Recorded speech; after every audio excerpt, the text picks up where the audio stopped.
Hi guys, good morning. Welcome back to our channel. This is Ina on dressmaking and crafting.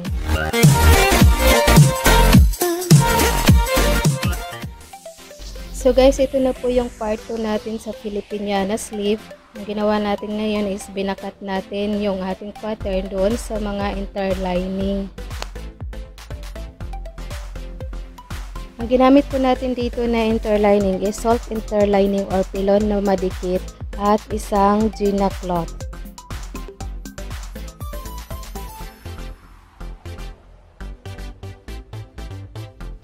At ito po yung pinaka-on top sa ating Filipiniana sleeve. May borda po siya.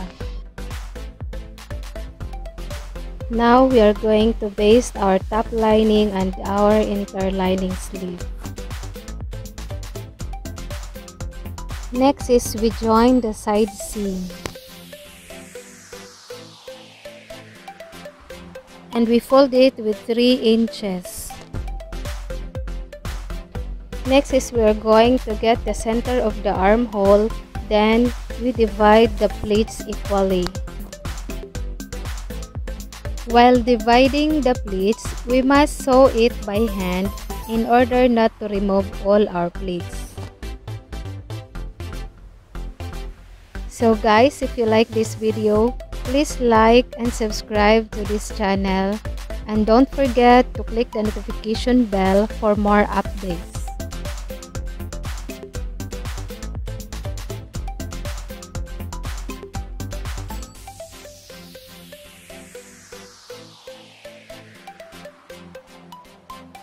Next is we're going to shape our armhole according to its measurements.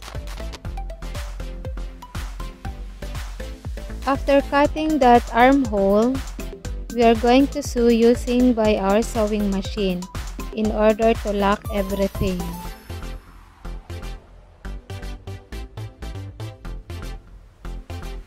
So that's it. This is the final Filipiniana sleeve. I hope you enjoy watching guys. Thank you for everything. Bye. God bless us.